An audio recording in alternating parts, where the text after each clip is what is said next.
전교에 계신 유클레시아 성도 여러분, 주님의 은혜와 사랑이 늘 함께 하시기 바랍니다.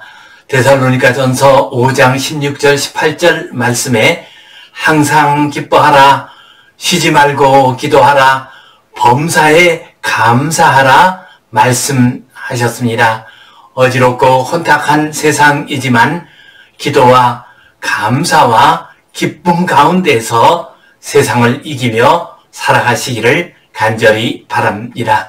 우리 함께 사도신경 고백하심으로 유클레시아 예배 시작하겠습니다. 나는 전능하신 아버지 하나님 천지의 창조주를 믿습니다. 나는 그의 유일하신 아들 우리 주 예수 그리스도를 믿습니다. 그는 성령으로 잉태되어 동정녀 마리아에게서 나시고 본디오 빌라도에게 고난을 받아 십자가에 못 박혀 죽으시고 장사된 지 사흘 만에 죽은 자 가운데서 다시 살아나셨으며 하늘에 오르시어 전능하신 아버지 하나님 우편에 앉아 계시다가 거기로부터 살아있는 자와 죽은 자를 심판하러 오십니다. 나는 성령을 믿으며 거룩한 공교회와 성도의 교제와 죄를 용서받는 것과 몸의 부활과 영생을 믿습니다. 아멘. 우리 함께 찬송 438장 드리겠습니다.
우리 함께 기도 드리시겠습니다.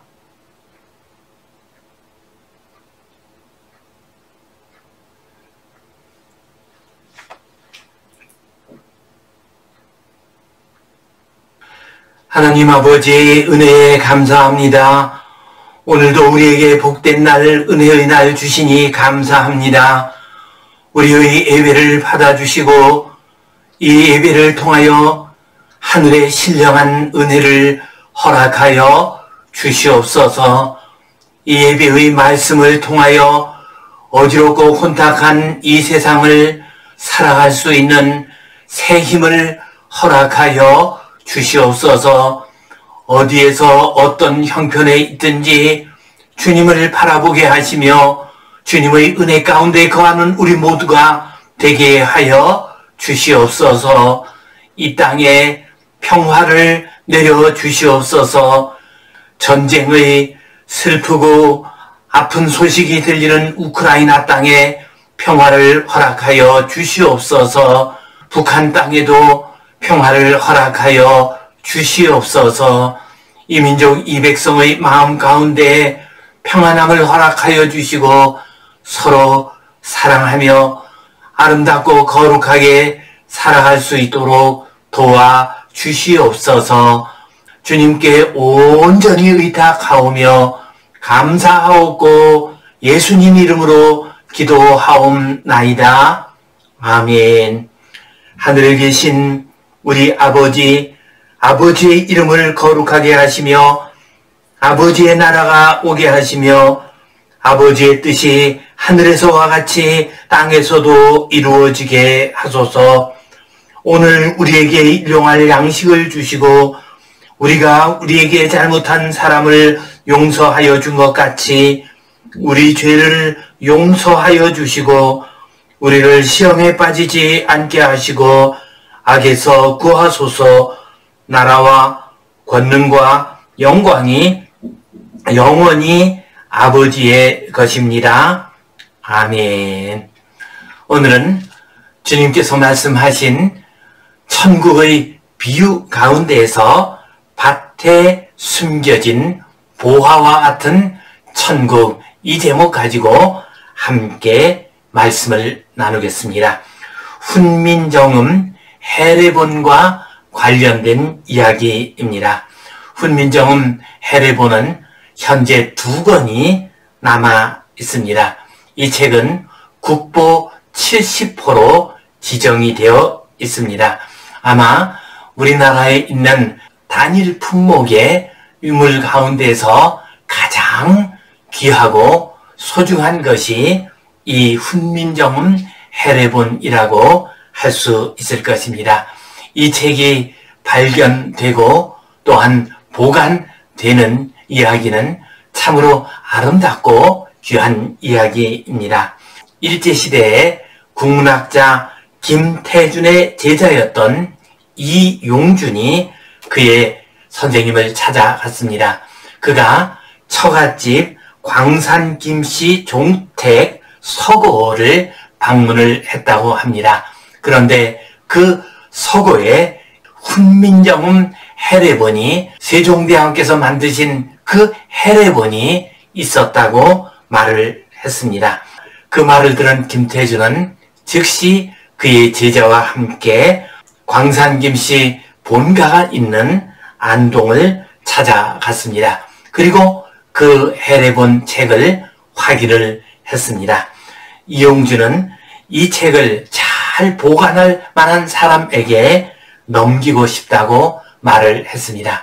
이 당시에 간송 전영필 선생님께서 아주 부유하신 분이시고 그리고 우리나라의 중요한 유물들을 구해서 보관하는 참으로 귀한 일을 하고 있었습니다. 그래서 간송 전영필 선생님을 찾아갔습니다. 그러자 간송 선생께서는 그 말을 듣자마자 은행회를 갔습니다. 그리고 1만 1천 원을 찾아왔습니다. 그리고 1천 원은 이용준과 김태준 선생에게 사례금으로 제공을 했습니다. 그리고 1만 원을 주고서 훈민정음 헤레본을 구입을 하게 됩니다. 이 당시 1만 원은 당시 기와집 10채 값이었습니다. 요즘으로 한다면 아파트 10채 값에 해당이 됩니다. 요즘 돈으로 50억 원의 돈을 들여서 이 훈민정음 헤레본을 구입을 했습니다. 그리고 나서 이 헤레본을 얼마나 정성 들여서 간직했는지 모릅니다. 혹시 일제당국이 알게 되면 뺏을 수가 있습니다. 그래서 당국자들 모르게 잘 보관을 했습니다. 해방 후에는 6.25 전쟁이 났습니다. 그러자 간송 선생은 다른 어떤 유물보다도 훈민정음 헤레본을 귀하게 여기고 그것을 소실하지 않도록 잘 간직했습니다. 그리고 1956년에는 사진을 찍어서 영인본을 만들었습니다. 그래서 이 책은 이제 한국의 역사 속에서 영원히 남을 수 있게 되었습니다. 이 책은 우리 한국 사람들에게 저 레오나르도 다빈치의 모나리자 그림보다도 더 귀한 책입니다. 천국은 이와 같습니다. 간송 선생님께서 훈민정음 해례본을 찾고 그것을 비싼 돈으로 사서 잘 간직하는 것과 같은 것이 바로 천국입니다. 오늘 밭에 숨겨진 보화와 같은 천국, 이 제목 가지고 함께 말씀을 나누겠습니다. 성경 본문 말씀 같이 읽겠습니다. 천국은 마치 밭에 감추인 보화와 같으니 사람이 이를 발견한 후 숨겨두고 기뻐하며 돌아가서 자기의 소유를 다 팔아 그 밭을 사느니라. 천국은 밭에 감추인 보화와 같다라고 했습니다. 요즘 시대 사람들은 이 표현이 어떤 의미인지 이해하기가 쉽지 않았을 것입니다. 그러나 옛날에는 은행이 발전하지 못했습니다. 그래서 어떤 사람이 여행을 가거나 특별한 일이 있게 되면은 자기가 가지고 있는 가장 중요한 재화 보물들을 땅속 깊은 곳에 묻어 두었습니다. 보통 자기 밭에 깊이 묻어두는 경우들이 일반적이었습니다. 특히 전쟁이 일어났을 경우에는 언제 자신이 가지고 있는 보화를 빼앗길지 모르기 때문에 밭에 깊이 묻어 놓았습니다. 그런데 전쟁이 끝난 다음에 밭에 묻어 놓은 사람이 어떤 일로 인해서 돌아오지 못할 수가 있습니다. 그러면 그 밭이 다른 사람의 소유가 됩니다. 몇 번 소유가 바뀔 수가 있습니다. 그래서 주님께서는 이러한 일들을 가지고서 비유로 말씀을 하십니다. 천국은 마치 밭에 감추인 보화와 같다 하고 말씀하셨습니다. 사람이 이를 발견한 후 숨겨두고 기뻐하며 돌아가서 어떤 사람이 그 보화를 발견하게 됩니다. 어떤 상황에서 발견을 했는지를 성경에서는 말씀하고 있지 않습니다. 그러나 대체적으로 본다면 아마 농부가 그 땅을 빌려서 경작을 했을 가능성이 큽니다. 이처럼 농부가 깊이 묻어놓은 이 보화를 발견하게 되었습니다. 이런 일들은 때때로 고대 사회에서 일어나기도 했습니다.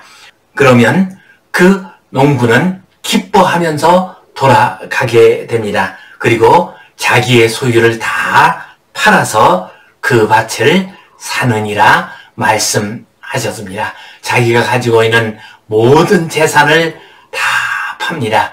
자기가 가진 집을 팔 수도 있습니다. 그렇게 해서 그 밭을 구입을 하게 됩니다. 아마 좀 더 비싼 값으로 구입을 했을지도 모릅니다. 그러나 그 밭을 구입한 다음에 그 땅을 파서 그 속에 들어있는 보화를 자기의 것으로 하게 됩니다. 그러면 자기가 팔았던 그 재산보다도 훨씬 값진 그러한 보화를 얻을 수가 있습니다.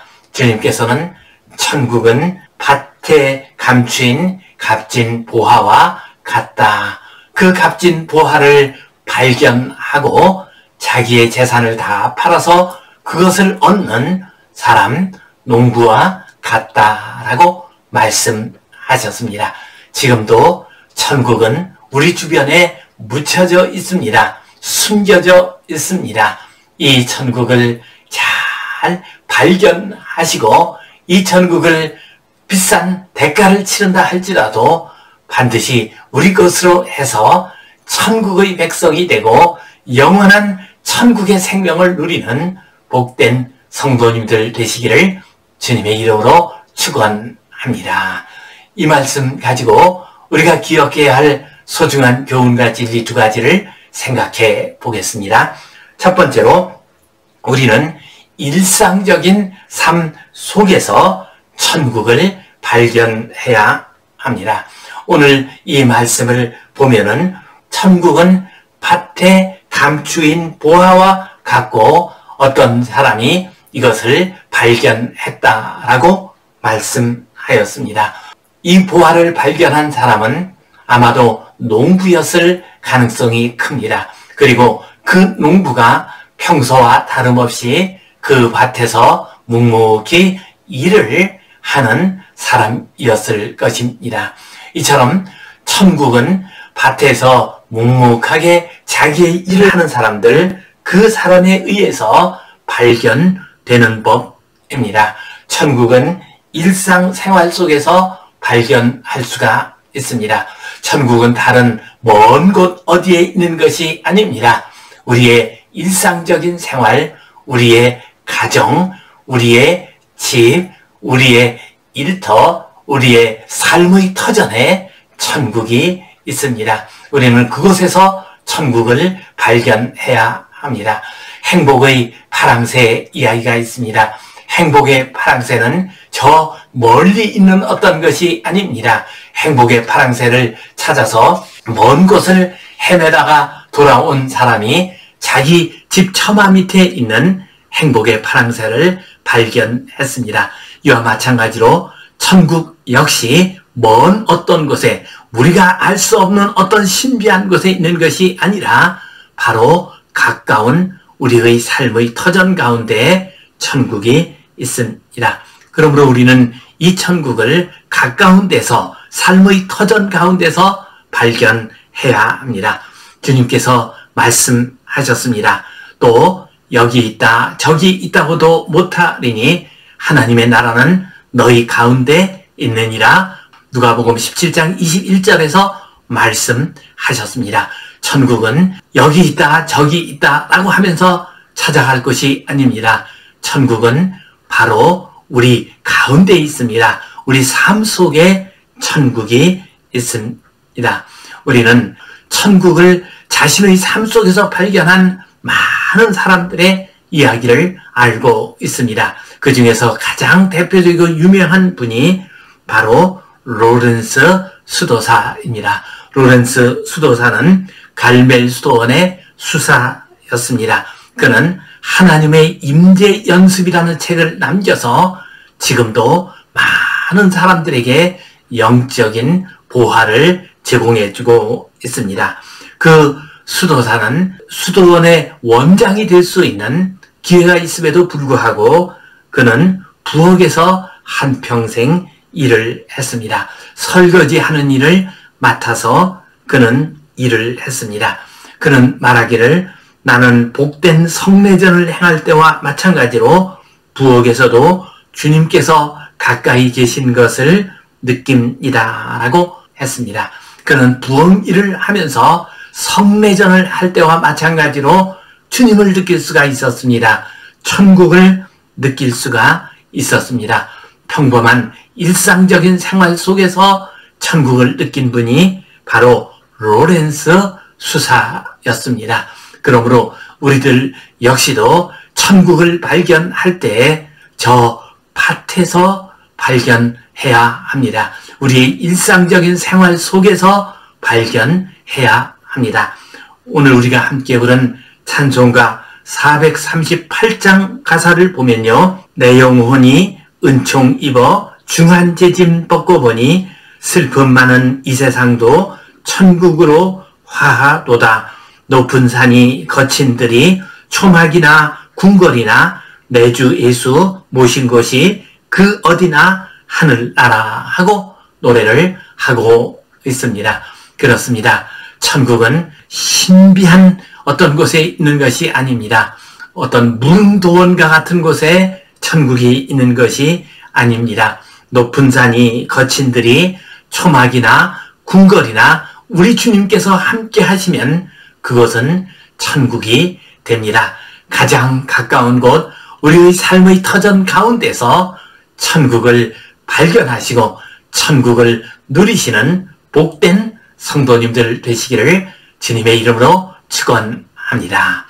두 번째로 천국의 소중함을 깨닫는 안목을 가져야 합니다. 천국은 숨겨진 보화와 같다, 감추어진 보화와 같다라고 말씀하셨습니다. 보화가 땅속 깊은 곳에 묻혀 있게 되면, 또한 오랜 세월이 지나게 되면 그것은 흙먼지가 가득하게 됩니다. 또한 그것이 훼손되는 경우들도 있습니다. 그렇다 할지라도 이것이 참으로 귀한 보화라고 하는 것을 깨달아야 합니다. 천국 역시도 우리가 이것이 참으로 소중한 천국임을 알 수 있는 안목을 가져야 합니다. 믿음의 눈을 가져야 합니다. 그때 우리는 천국을 발견하고 천국 백성이 될 수가 있습니다. 우리는 성경 속에서 천국을 발견하는 안목을 가지고 천국 백성이 된 사람들의 이야기를 많이 볼 수 있습니다. 그 중에서 아마 대표적인 것이 사도행전 16장에 나오는 루디아의 이야기입니다. 바울 사도께서 빌립보 지역에 가서 복음을 전하셨습니다. 바울 사도의 모습은 그렇게 화려한 모습이 아니었습니다. 허름한 옷을 입은 모습이었습니다. 행색으로만 본다면 화려한 어떤 임금이나 지도자들의 모습과는 전혀 달랐습니다. 그러나 그의 눈빛은 빛이 났습니다. 그의 음성 속에는 힘이 있었습니다. 그의 말씀과 그의 행동 가운데는 성령님의 움직임이 나타나고 있었습니다. 그러나 많은 사람들은 그것을 알아보지 못했습니다. 관심이 없었습니다. 어떤 사람들은 바울 사도를 그저 이상한 사람이거나 아니면 기인처럼 대하는 사람들도 있었을 것입니다. 그러나 자주장서 루디아는 그렇지 않았습니다. 바울 사도의 참 모습을 알아보았습니다. 바울 사도를 통해서 선포되는 복음을 온전히 깨닫게 되었습니다. 바울 사도를 통해서 임하시는 천국의 역사를 그는 알아보았습니다. 그래서 그는 바울 사도를 자기 집으로 초청했습니다. 강권해서 초청을 했습니다. 그러자 바울 사도께서 루디아의 대접을 받으면서 복음을 전하게 되었습니다.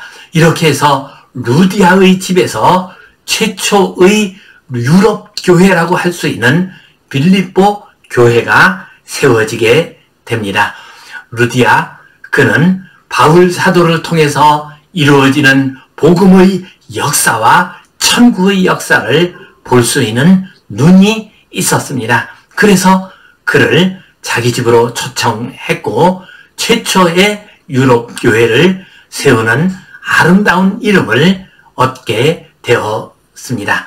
간송 전영필 선생님께서도 훈민정음 해례라고 하는 아주 오래된 한서 한 권을 발견했을 때 그것의 가치를 알았습니다. 그래서 기와집 10채 값을 주고서 그것을 얻었습니다. 그렇습니다. 우리가 천국 백성이 되고 천국을 발견하기 위해서는 천국의 소중함과 천국의 가치를 발견할 수 있는 안목이 있어야 합니다. 믿음의 눈이 있어야 합니다. 천국을 사모하는 마음이 있어야 합니다. 그때 우리는 천국을 발견하고 천국의 백성이 될 수가 있습니다. 지금 우리 주변에는 어지럽고 혼탁한 세상 가운데서도 천국이 임하고 있습니다. 주님의 나라가 임하고 있습니다. 그러나 이 주님의 나라가 감추어져 있습니다. 이 천국을 발견하고 이 천국을 내 것으로 하여 천국 백성으로 살아가는 복된 성도님들 되시기를 주님의 이름으로 축원합니다. 기도하겠습니다.